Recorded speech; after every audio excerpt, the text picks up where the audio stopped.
Nathan, congratulations. Thank you. Off and running here at the William Hill World Darts Championship. An emotional return?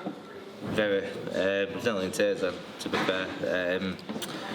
I put so much pressure on myself, my own fault. I've been watching at home for the last week and seeing the series going out, and this is where my career started 12 months ago. You know, I came here 12 months ago, no one knew who I was.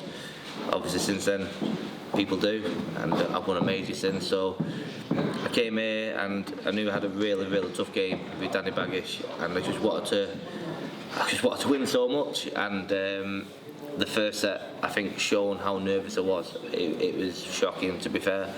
I went off at the break, composed myself, and I'm just proud how I handled myself, because I could have lost that game easily. And I battled like you always do, and I came out on top. At the end of the first set, did you press your buttons a little bit? Because you came back the second set on fire. What it was, over the last couple of months, I've been playing really well and getting beat. And I've been looking at my game and thinking, what am I doing differently? And the difference is, I've not been, I wouldn't say giving it on stage, but I've not been as emotional as I normally am, and that's when I play better. And that's been, I said to my partner and I said to my managers, I'm going to go back to normal, Nathan.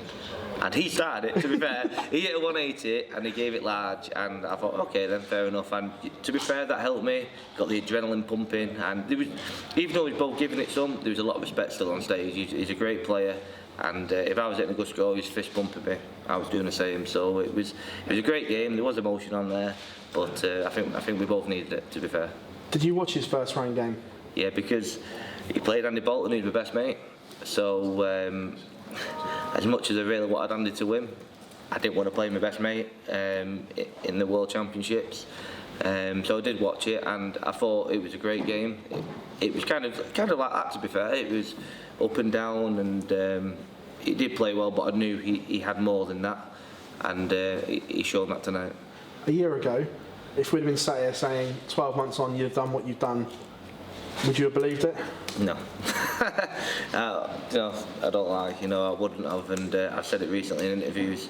If Gezi hit that bowler against me to beat me 3-0, what would have happened? Would I be here now in the world? I don't know. But stuff happens, and I am here, and I'm here to win. I'm not here just to get to the quarters or the semi. I'm here to win the tournament, and I've got that out of the way now. That was a nervous game, and rest assured on Sunday I'll be back to the normal Nathan. Getting to the semi-finals last year and the heartbreak, because we saw what it meant to you, does that give you the missing component to go and win it this year? There was no heartbreak last year. I was so proud of what I've achieved. It's opened so many doors for me. So we walked out, me and the manager and the family after the semi-final last year. I was bothered, but I wasn't upset that I lost, because I didn't expect to get to the semi-final. 100 grand changed my family's life, so there was no heartbreak there. But this year, I'm not here just to win a few quid. I'm here to win the tournament, and I believe when I relax and the nerves are gone now, I can win this tournament. And a good run, will that cement that Premier League place that I know you're craving? Yeah, I absolutely love it, and it has been in the back of my mind. Who wouldn't want the Premier League apart from Wade? I could see in his interview, but I want it more than anything. And Barry, if you're watching, put me in. Nathan, pleasure as always, mate. Thank you very much. Nathan, so obviously last year you were a big underdog and you had the pressure of earning money and trying to climb the rankings. This year you don't have those problems. Why is there still that pressure? Because if you speak to Rob Cross and ask the same question when he won the Worlds, you've gone from being an absolute nobody to people are putting money on you to win the tournament, and people are expecting you to do well.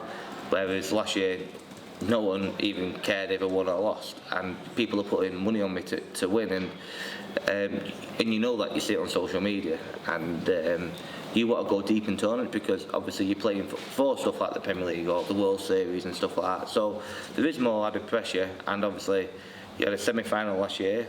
You want to try and better that. So there's a bit, but that's down to the player, myself, to try and handle that. And I didn't handle it very well at the start, but I got through the game, and hopefully now I can handle it better. Does the crowd here pull you through? Because every match now you've been here, it's always been a thriller. Yeah, I think I'm a people's person, you know. I've always got a smile on my face. I had nothing 12 months ago, and I'm now playing with the best players in the world on the biggest stage in the world. So, you know, why can't I not be happy? And I think the crowd see that, and I'm English. I'm in England, so no, it does help. It really does. When you're struggling, you hear the crowd who's singing. Whatever is it? No, the Chariot song, the Queen song. What's it called? Sweet Chariot. That one. Right. When you listen to that and you're playing an American, you want to do well for the crowd. So yeah, it does help. He was really giving it some, and you said recently that you like playing Gerwyn Price because of that, and obviously last year. Yeah.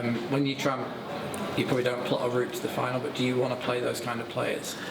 I can't play him to the final, so if I do play him, happy days. No, I mean, like but, those players. Yeah, it does. It gives me a bit of fire in my belly. Yeah. You see players on stage, and you can get flat. I'm all about adrenaline. So when I do play people like Gezi, Van Gerwen, Danny Baggish, there, you know what I mean? When they give it some, I give it some, and it gets the adrenaline pumping, the blood flowing, and that's when I tend to play my best darts. Good play today. And Nathan, we've seen a lot of people have great runs at this tournament and not really kick on. You've gone from strength to strength, obviously won a major title. What do you put that down to? What's been the catalyst for you? Like I say, there's been so many people I've done well. I didn't want to be one of them people that fall into that category of he got to the world final, where is he now? You know, and I just, and today I love darts. I want to be the best. I want to be the best dart player in the world, and it's hunger. And you know, I didn't rest on my laurels. You know, I put more practice in after the UK Open, after the Vegas. I was putting more practice in because I thought, right, well, I'm up there now. Do you want to be number 12 in the world, or do you want to be number 1? Well, I want to be number 1. Right, so what have you got to do? You've got to practice more. And that's kind of what I've done. And, you know, I just love being on stage and entertaining the crowd and winning titles and winning lots of money. I mean, your results over the last couple of months haven't been brilliant, but you've played really well. Do you feel you've been quite unfortunate? Because everyone you seem to have played has been putting in like 100+ averages against you. Yeah, that's why I've not been too negative or too down on myself, because I have been playing brilliant, you know. I played Mike Smith, who banged like 112, 113. Christoph, who been playing next round in Amsterdam, had 105 average and got beat 6-5 first round. So everyone's been playing well against me, and I've been playing well. So you can't be too negative, because you know the game's there, and you know eventually it is going to change and swing your way. And I'm just praying it's going to happen in this tournament.